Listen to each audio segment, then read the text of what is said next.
How are most of the conversations going when somebody says, "I don't have time"?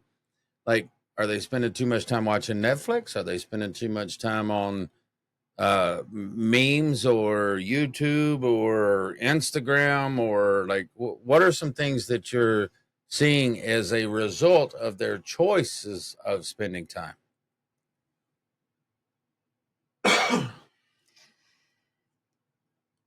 It's really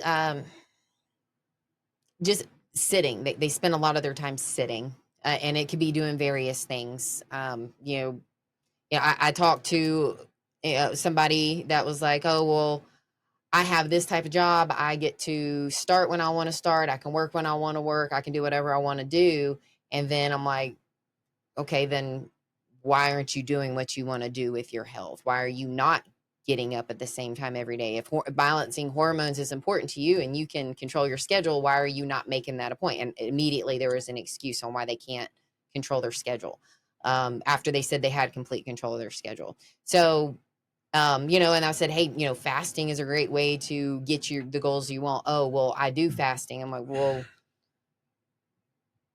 but then they also said they drink alcohol every night. I'm like, okay, well, when do you stop drinking alcohol? Oh, well, I'll drink to 10, 11 o'clock at night, but I stop eating at 8. Well, if you're putting calories in your body through alcohol, you're not in a fasted state. You're not even going to begin to get into a fasted state, which takes about 12 hours to really get a benefit from fasting. So if you can't not drink alcohol and not have food for 12 hours, then don't blame fasting or think that you're not fasting doesn't benefit you.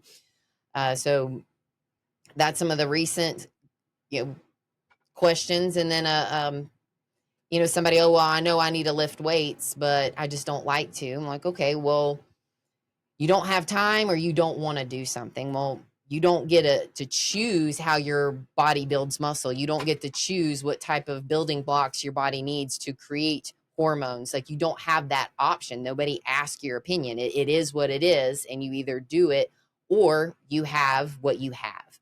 So, it's not your biology. It's now, again, we talked about this on another podcast. Like, cholesterol medications, millions of people are on this because there's fast food restaurants in existence and they're marketing to you all the time. Like, even we were trying to buy a camping chairs, and in the camping chairs, like, Brian is not a small dude. You're strong, you're muscle, you have low body fat percentage. But the camping chairs that we were looking at that would be the right size had a extremely overweight lady in the chair. She was drinking Coca-Cola and eating potato chips. Like, that was the marketing. So it's like it's almost normal to have sodas and junk food and to be overweight. Like, that's a part of marketing now. And it's I just would I wonder how many people just wouldn't even recognize that this lady is eating potato chips and drinking a soda, or like they would even bat an eye on it. But it's like that's the marketing that we're seeing.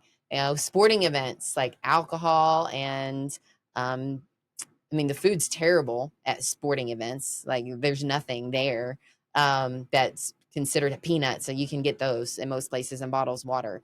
But outside of that, nothing there is going to help your waistline. But then we make time to go to these things, and then we're seeing advertisements for things that keep us sick, and we're ingesting things that keep us sick, but then we want to blame, oh, well, it's a time thing, and my body is just special. Like, I'm different than everybody else, and that's just not the case.